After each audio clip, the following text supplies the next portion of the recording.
This morning we have Mayor Peduto's 2015 State of the City Address, and would council members Natalia Rudiak and Dan Gilman please escort the mayor into the chambers.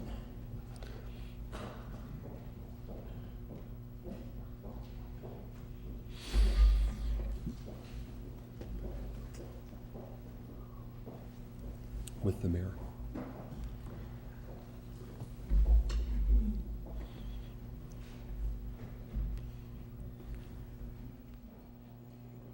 Good morning, Mr. Mayor.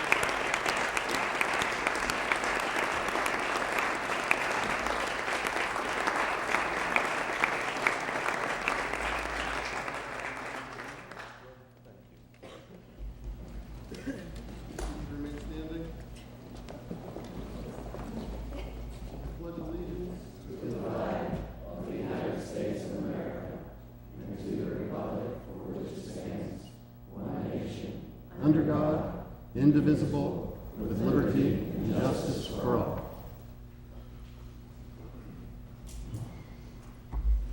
You may be seated. Ladies and gentlemen, the Mayor of the City of Pittsburgh, William Peduto. Thank you, President Krause. So this is what it looks like up here. Good morning.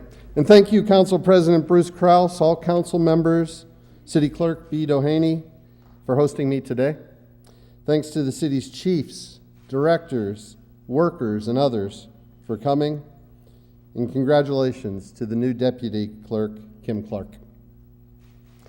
It has been a momentous year, fighting for the city we love. With your help, we approved an Act 47 plan that will finally lead us out of decades of fiscal distress, and we earned a credit rating upgrade as a result. We hired a visionary police chief who will restore morale among the ranks and trust in the community. This year alone, there has been over $250 million worth of economic investment in Pittsburgh, and we've come to expect national and international accolades for our city's remarkable transformation. In the same year, we lost one of our best friends, Sophie, after a lifetime of public service to the city, and lost another public servant, public works worker Omar Hodges, to heartbreaking gun violence. Such violence has touched too many residents throughout our city and has threatened to disrupt our efforts to resurrect some of our most underserved neighborhoods. I'm here to tell you we will not allow that to happen.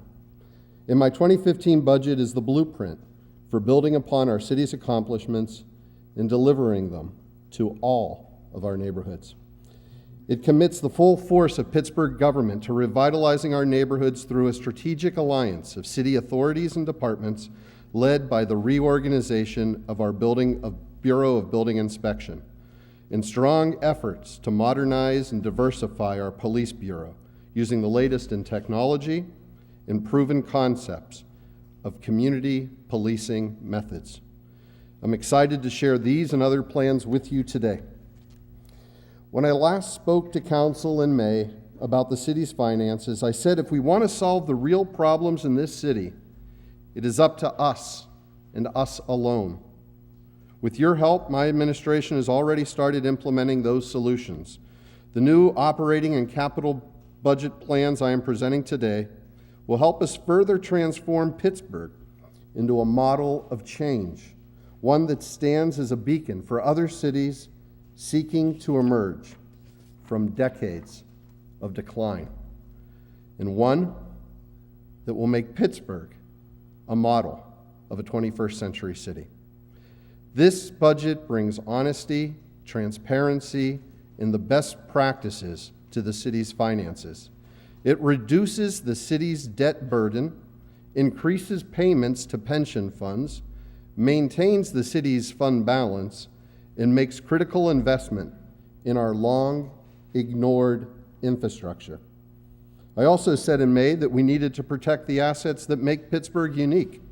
Under Director Sam Ashbaugh, our new Office of Management and Budget has completely redesigned the city's capital budget to follow national best practices.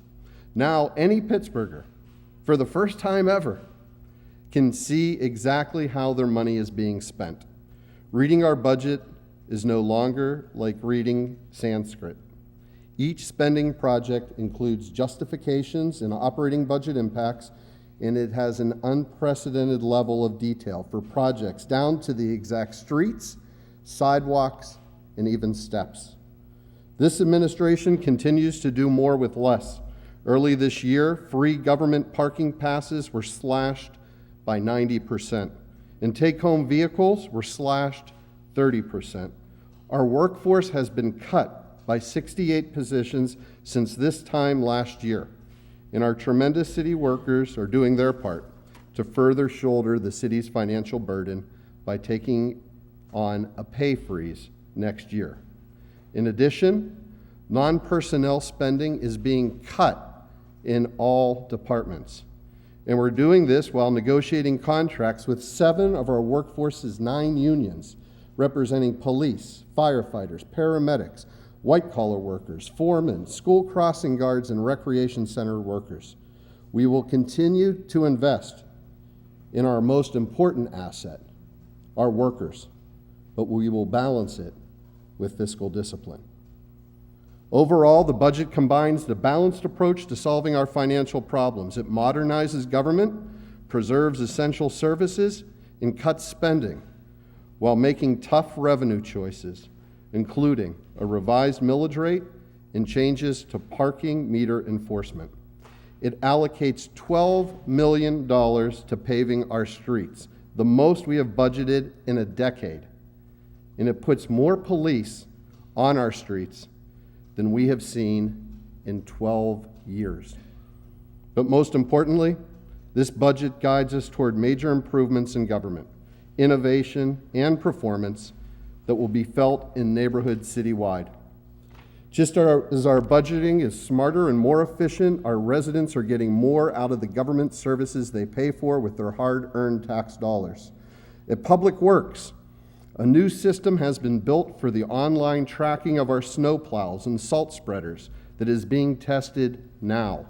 Next year, we'll have online permitting for our park shelters. Working with Councilwoman Rudiak, we approved open data legislation that was nationally recognized as a model for open government. After winning one of only 7 grants nationwide, the city's antiquated way of buying its materials, everything from paper clips to fire trucks, will be revamped next year through the know-how of tech professionals from Code for America. We are reviewing changes to our pavement management system to bring objectivity and fairness to the process, with a goal of using cameras mounted on Public Works vehicles to give objective ratings to street conditions by 2016, and creating a 3-year street resurfacing program that same year. We created an online auction for city property. We established one of the few 311 services in the country that takes requests over Twitter, while expanding the 311 phone hours for more traditional users.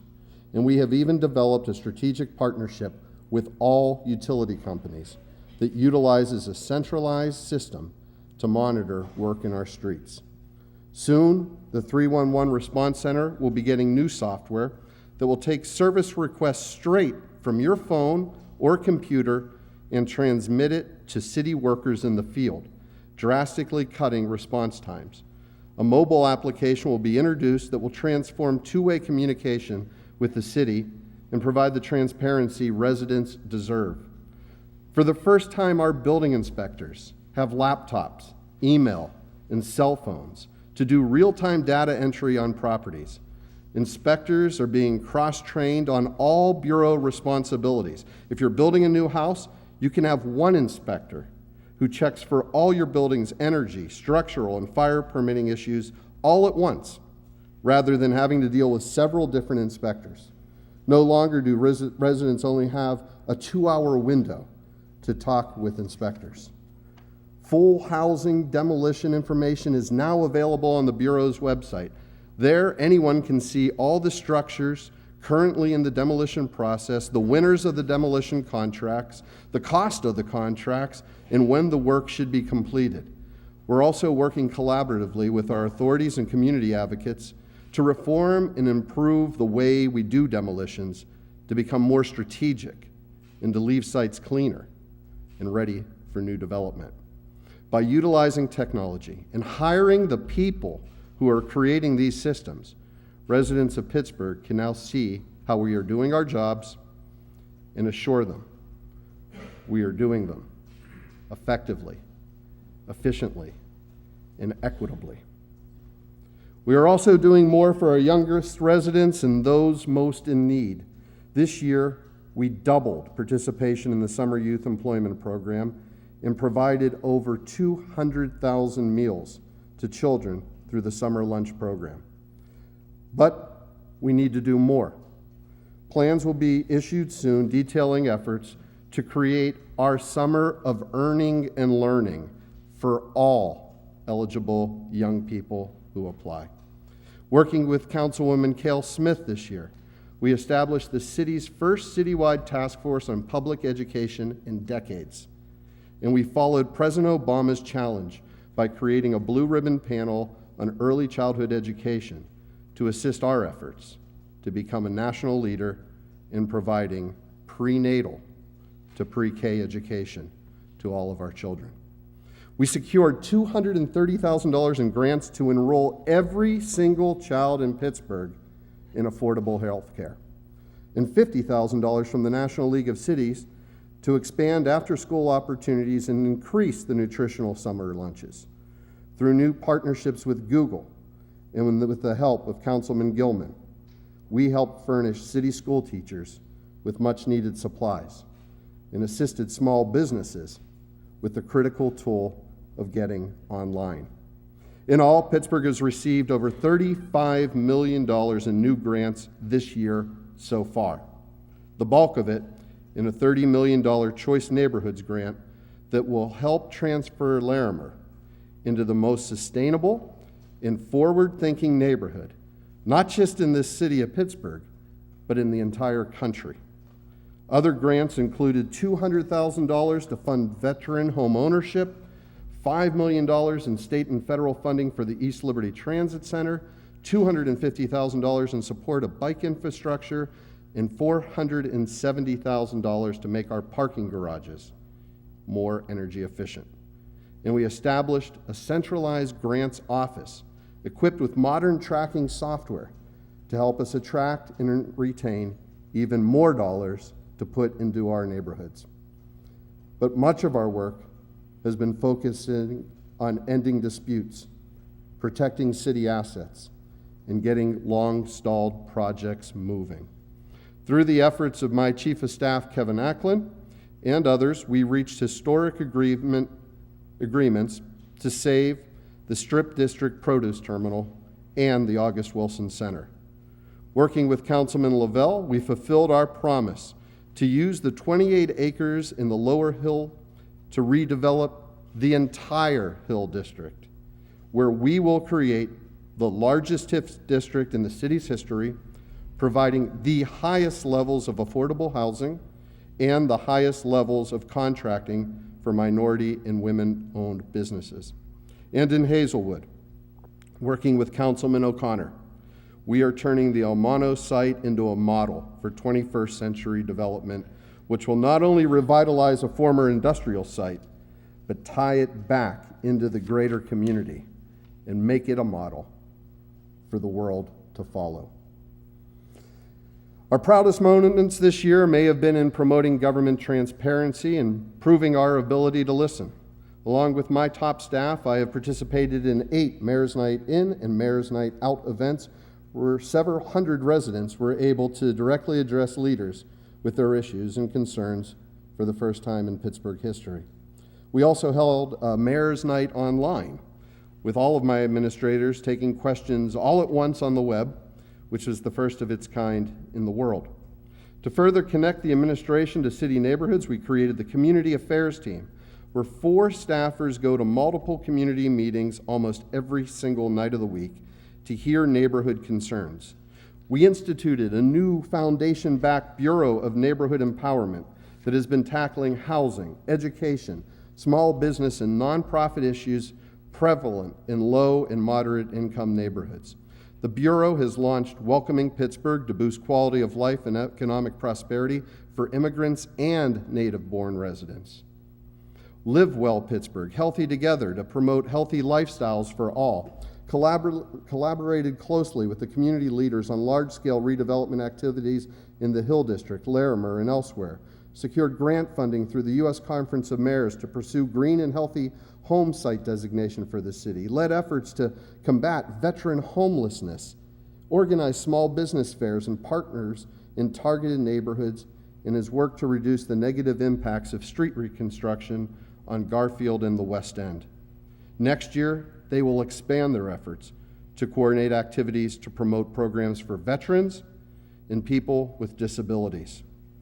To further preserve quality of life in our neighborhood citywide, along with the strong leadership of Council President Kraus, we have also introduced Pittsburgh's Social City Plan to work with neighborhood, business, public safety, and transportation leaders to manage the growing nightlife of our city and to protect the balance between commercial and residential interests in our neighborhood. We are also forming new public-private alliances that are making Pittsburgh and our government better. This city has long benefited from the private foundation community. Foundations have a stake in this city's future and have partnered with us to bring reform to City Hall and resources to restructure city government. We invited the foundation community, led by the Pittsburgh Foundation, into the halls of city government on a scale never before seen in the nation, to help us hire top administrators, from the directors and the assistant directors. We have been using grant funding to underwrite shared public-private priorities, such as the Bureau of Neighborhood Empowerment, and we applaud and support other work that helps our city, such as the great plans by the Buell Foundation to make long-term improvements to the north side, working alongside Councilwoman Harris. The new Department of Innovation and Performance meets regularly with partners at CMU and Pitt to work collaboratively on projects. The department also held 6 roundtables with a cross-section of city tech leaders to help establish an innovation roadmap to work together on supporting these businesses that are our city's future.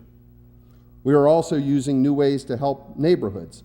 This year, IMP helped launch the community platform Nextdoor, which is a social media site for neighborhoods, and the site Engage Pittsburgh to collect feedback from residents on important issues, such as the job qualifications for the city's police chief. Inside the government, IMP is working with other city departments to bring smart, environmentally sustainable changes to government services. They are updating our facilities and fleet, installing energy-efficient LED lights, promoting green infrastructure, and incorporating sustainable practices into not only city planning for open spaces, eco-districts, and bus rapid transit plans, but everything we do. The benefits of these moves will be felt for decades, and in turn will save taxpayers millions. Just as we work with foundations in the private sector, we are lucky to enjoy the cooperation and leadership of others around Western Pennsylvania. The city's success depends on a strong working relationship with Senators Bob Casey and Pat Toomey, Congressman Mike Doyle, Senators Jay Costa, Wayne Fontana, and Randy Volakovich, our State House delegation, and the historic partnership we now have with Allegheny County Executive Rich Fitzgerald. For the first time in a decade, we have begun work with the county to merge services in 5 different areas: 911, printing services, city-county building maintenance and security, park rangers, and open data. We have weekly communication with the White House and have established new relationships with Washington, D.C. and Harrisburg, which will only be strengthened under the administration of Governor-elect Tom Wolf. For too long, we have been forgotten, or worse, by Washington and Harrisburg. I'm proud to say we are back on the map. A modernized government rooted in collaboration is better government. Today, I am announcing a major new initiative that will provide clear pathways for economic development across the city, from small residential projects to skyscraper construction. It will create interagency cooperation among the Department of City Planning, Zoning, the URA, the Housing Authority, and what used to be called the Bureau of Building Inspection. BBI will be turned into a new department of permits, licenses, and inspections, and be tasked with streamlining the city's building permitting process, proactively enforcing property maintenance codes, and ensuring the highest levels of building safety and performance. They will work together to form the Neighborhood Reinvestment Alliance and provide the needed capacity for a city that no longer is managing decline, but one that is growing. The city's planning, zoning, historic review, art commission, and demolition applications will be revamped to become more customer-friendly. Permits and applications will be able to be filed, paid for, and tracked online. Eventually, the department will start absorbing other city permitting functions, from block party permits to applications for sidewalk cafes, making these processes easier for residents, businesses, and community leaders. At the same time, we are introducing related changes to our rental registration law that will help us and community groups improve privately owned rental properties and allow PLI to hold accountable problem properties that don't follow city regulations and for too long have harmed our neighborhoods and held our residents captive. Key to this neighborhood revitalization work will also be our new land bank board, created with the help of Councilwoman Gross, to address blighted properties citywide and provide a new tool to make revitalization, reinvestment, and renewal a reality. Through all this interrelated work and by simplifying our rules and creating a clear approval process for projects, we'll be better able to spur redevelopment of our housing stock, invest in our neighborhood business districts, implement a robust community planning process, and repurpose blighted and abandoned properties.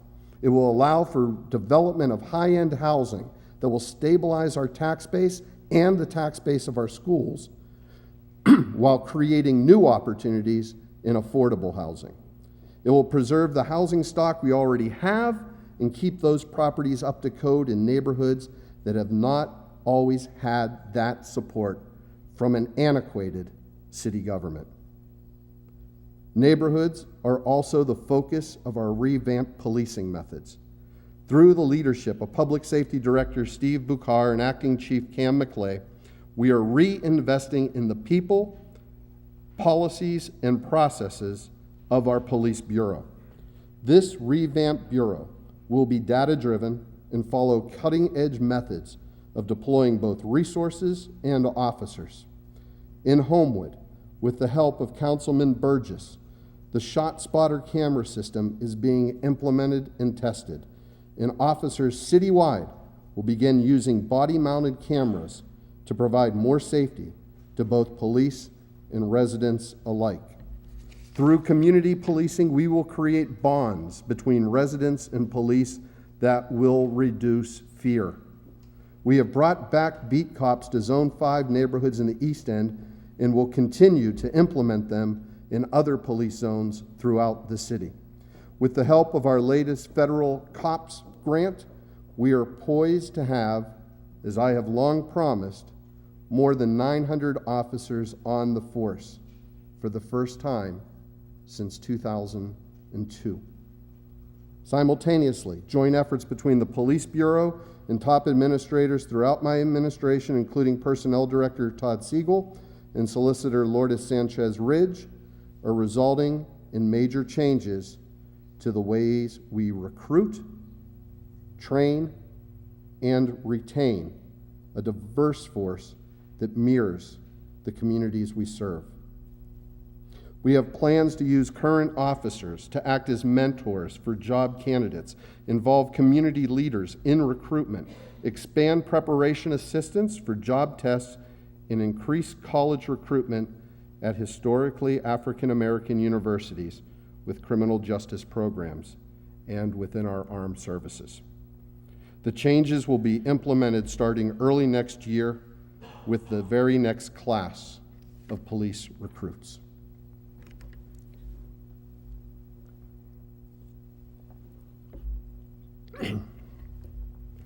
As proud as I am of this budget and our priorities to build a model city government, I know it does not solve everything.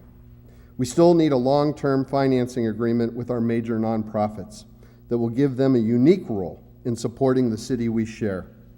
We are in earnest discussions with the city's big four nonprofits that have gone further than any such talks since Act 55 was passed in 1995, which limited pilot payments to cities. It is the first time in nearly 20 years that we are in a real discussion to address this essential issue.